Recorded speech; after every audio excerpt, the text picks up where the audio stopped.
नमस्कार, आप देख रहे हैं के न्यूज इंडिया। मैं हूं आपके साथ गरिमा वाजपेयी। उत्तर प्रदेश की खबरों की शुरुआत करते हैं। अहम खबर मैनपुरी से सामने आ रही है, जहां पर सपा प्रत्याशी डिंपल यादव ने मैनपुरी सीट से नामांकन दाखिल कर दिया है। बड़ी जानकारी मैनपुरी से आपको हम बताते हैं। मैनपुरी समाजवादी पार्टी का अब तक गढ़ रहा। 28 सालों से लगातार समाजवादी पार्टी का इस सीट पर कब्जा रहा है और मैनपुरी की बहुरानी डिंपल यादव ने नामांकन दाखिल कर लिया है। अखिलेश यादव क्या कुछ कह रहे सुनाते हैं। खुशी की बात है। प्रधानमंत्री ये भी बताने आएंगे कि क्या क्या काम यहाँ पर हुआ है, उन्होंने क्या क्या काम किया है। और सोचिए आप, जब होर्डिंग से उन्होंने अपने सभी प्रत्याशियों का और जो चेहरा गायब कर दिया, तस्वीर गायब कर दी, वोट पड़ेगा तो एक तस्वीर है वो भी गायब हो जाएगी।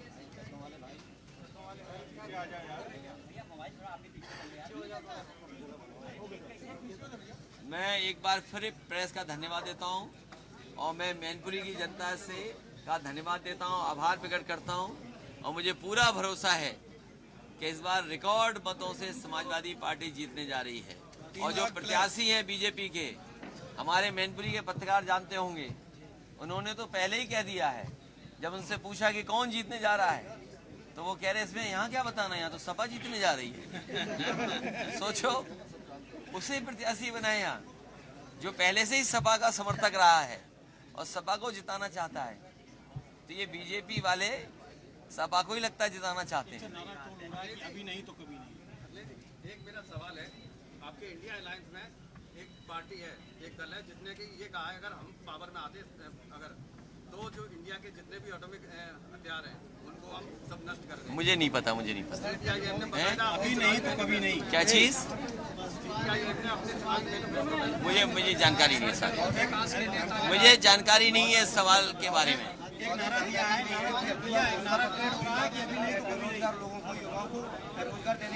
कौन सा मैनिफेस्टो? मोदी जी ने जो घोषणा पत्र जारी किया। देखिए, उनका जो है घोषणा पत्र, 15 लाख रुपए तुम्हारे अकाउंट में आ गए। 15 लाख रुपए किसान की आय दोगुनी हो गई, 2 करोड़ नौकरियां मिल गई, नहीं मिली, स्मार्ट सिटी बन गए और किसानों को सुविधा देने की बात कही थी, लोन माफ करने का, कि लोन माफ हो गया। उद्योगपतियों का 15 लाख करोड़ माफ कर दिया और हमारे किसानों का लाखों रुपया जो बैंक पर है वो माफ नहीं किया इन्होंने। समाजवादी पार्टी ने इस बात को अपने घोषणा पत्र में लिखा है, जहां ओल्ड पेंशन बहाल होगी, ओल्ड पेंशन स्कीम बहाल होगी, वहीं हमारे किसानों का भी कर्जा माफ होगा। अगर उद्योगपतियों का कर्जा माफ हो सकता है तो हमारे किसानों का भी कर्जा माफ होगा। राष्ट्रीय अध्यक्ष जी, विपक्ष के सबसे ताकतवर आपको पार्टी और तमाम अभी जो घोषणा पत्र 10 गारंटी की बात की, नौकरी की बात नहीं की है। मैं अगर हम उम्र का हिसाब किताब लगाएं, उम्र का हिसाब किताब लगाएं तो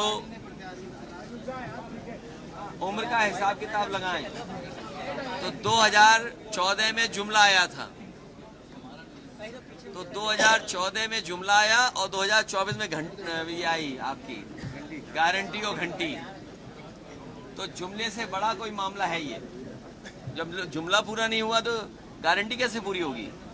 तो गारंटी तो 2 करोड़ नौकरी की थी, गारंटी किसानों की आय की थी, गारंटी एमएसपी की थी, गारंटी सस्ती बिजली की थी, गारंटी हमारे खाने पीने के सामान की थी। और मैं आपसे जानना चाहता हूं, 2014 में बताइए सबसे सस्ती चीज नमक थी और नमक की आज कीमत क्या है? तो जो 14 में नमक सस्ता था, आज बताओ कितना हो गया महंगा। सरसों की क्या कीमत थी, बाजार में क्या है और क्या सरकार दे पा रही है? आलू का किसान बर्बाद हो गया, गेहूं का बर्बाद हो रहा है, जबकि रेट दे सकते हैं, धान बर्बाद हो गया, कोई सुविधा नहीं किसानों को दी।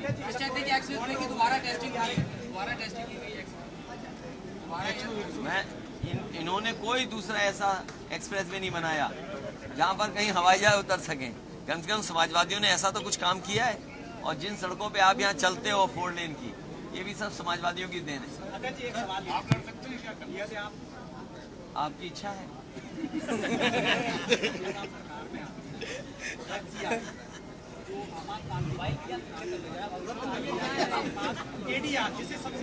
देखिए, मेरे साथी ने ठीक पूछा क्या आपको पता था कि अग्निवीर जैसी व्यवस्था लागू हो जाएगी?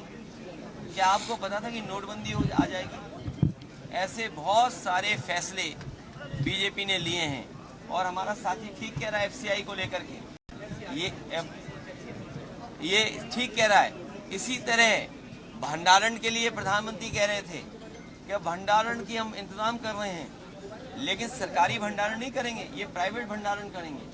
और जब प्राइवेट भंडारण होगा तो महंगाई फिर बढ़ेगी। ये देश जो 80 करोड़ लोगों को राशन दे रहा हो, वो क्या विश्वगुरु बनेगा? उनसे कहिए नेशन फर्स्ट वालों से कि तुम्हें 80 करोड़ लोगों को खाना देना पड़ रहा है, ये नेशन फर्स्ट है क्या? अमेरिका का कॉपी कर लिया नारा, एक बार अमेरिका की वो भी नकल करके लाए थे भाषण। यूके के एक प्रधानमंत्री ने भाषण दिया था, उसकी भी नकल करके लाए थे मुख्यमंत्री जी। तो ये नकल करने वाले, इनके पास अपना कोई आइडिया नहीं है।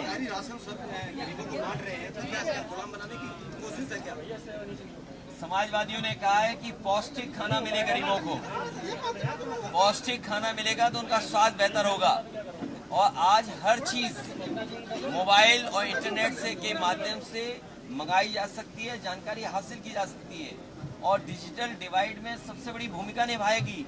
इसलिए समाजवादी पार्टी ने अपने मैनिफेस्टो में कहा है कि हम स्वादिष्ट पौष्टिक आटा देंगे। जिस तरीके से संपन्न लोग, बड़े लोग शहरों में बाजार का पैक्ड आटा खरीदते हैं, कंपनियों ब्रांड का नाम नहीं लूंगा मैं, उसी तरीके से गरीबों को स्वादिष्ट पौष्टिक आटा मिले और साथ ही में डाटा फ्री मिले, क्योंकि डाटा और आटे से ही काम चलेगा। बहुत धन्यवाद आपका।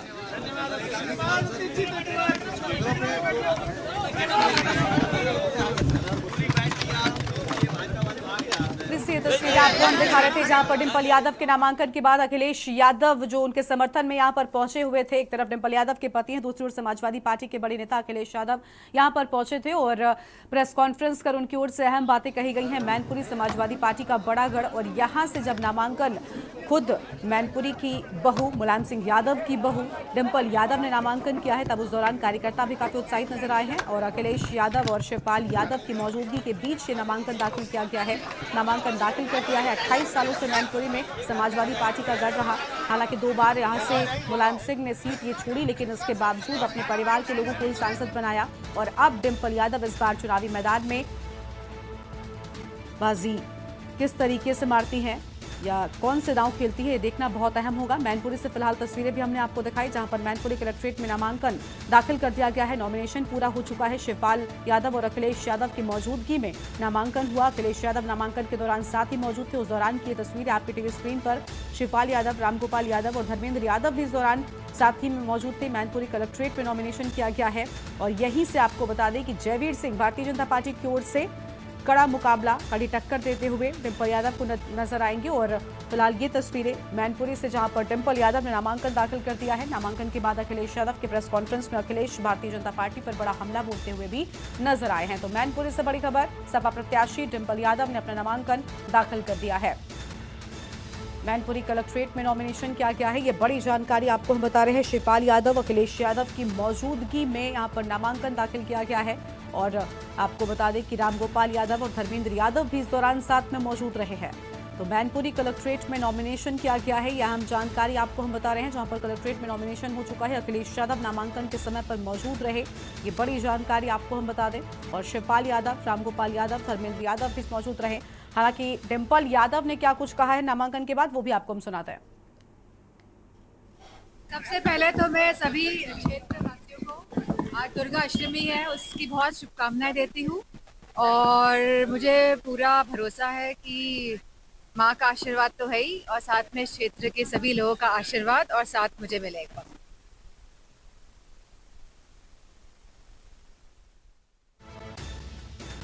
में नॉमिनेशन की बात सामने आई है, यह अहम खबर आपको हम बता रहे हैं। जहां पर अखिलेश यादव नामांकन के समय मौजूद रहे, ये बड़ी जानकारी आपको हम बता रहे हैं। और शिवपाल यादव, रामगोपाल यादव, धर्मेंद्र यादव की मौजूदगी में डिंपल यादव ने नामांकन दाखिल किया है, ये बड़ी जानकारी आपको हम बता रहे हैं। मैनपुरी से मुलायम सिंह यादव की बहू समाजवादी पार्टी के बड़ी नेता डिंपल यादव ने नामांकन दाखिल कर दिया है। मैनपुरी कलेक्ट्रेट परिसर के भीतर नॉमिनेशन किया गया है। ये अहम खबर आपको हम बता रहे हैं।